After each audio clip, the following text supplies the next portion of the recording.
Hello everybody, welcome back to my channel. In today's video, I will be customizing a Littlest Pet Shop. So I've decided to take this pelican and I'm going to turn it into a hummingbird. Now technically Littlest Pet Shop does already have a hummingbird, but it actually doesn't look like a hummingbird. Like this is what it looks like. Like that's not a hummingbird, so I'm going to make my own.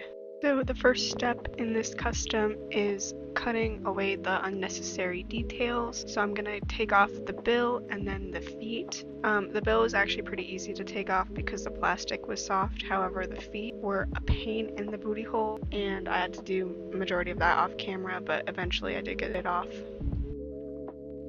So now I'm going to do the sculpting and I decided to use Polymer clay for this. And yes, it's perfectly fine to put the Littlest Pet Shops in the oven as long as the temperature is super low because they're made out of rubber. I did look it up. I should probably specify that the newer generation is the ones that are made out of rubber and that's the one I used. I'm not sure if the older ones are made out of rubber. They might be made out of plastic. In that case, I probably wouldn't put those in the oven unless you do your research.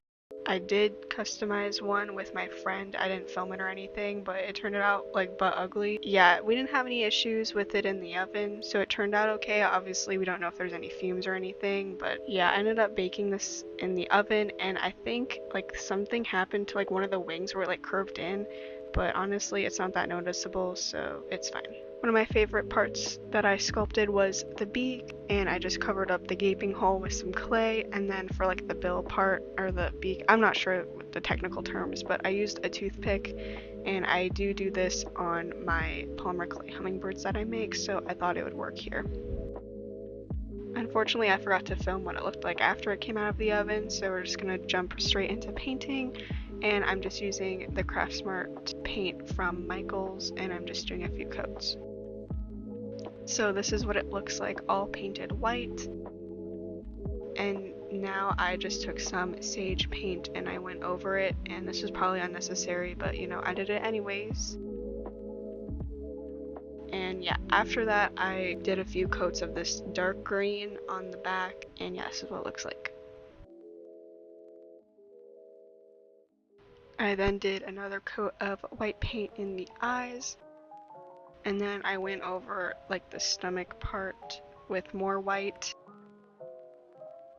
I took some light green paint and I painted the detail in the wings so it stood out more.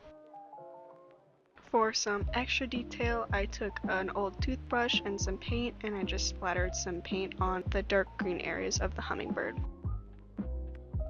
I'm now painting the little like color tufts of feathers on like the front chest area. I don't really know what they're called, but I used purple for this. Excuse the horrible camera angle. I always forget that I'm right-handed and that I should put the camera on the left side. But now I'm just painting the colored part of the eyes. I don't really remember what they're called, but I'm using purple for this too. When that is partially dry, I painted the pupils. Yeah, those are pupils. Anyways, I mixed the dark green I used for the body and I mixed it in with a little bit of black to make it darker, and this is the same color I used for like the beak of the bird too. When that was dry, I just painted on the eye shines, and it kind of bothered me that the paint was kind of chunky, but I guess that's what I get for leaving it out and not putting new paint on my palette. I did glaze the whole LPS with this Liquitex gloss varnish stuff. I just watered it down so it wouldn't be too shiny. And then for the eyes, I ended up using some Sculpey gloss glaze. So here is the final hummingbird custom. Let me know what you guys think in the comments. I think they turned out really cute and I'm pretty happy. I hope you guys have a great day and I'll see you all next time. Bye!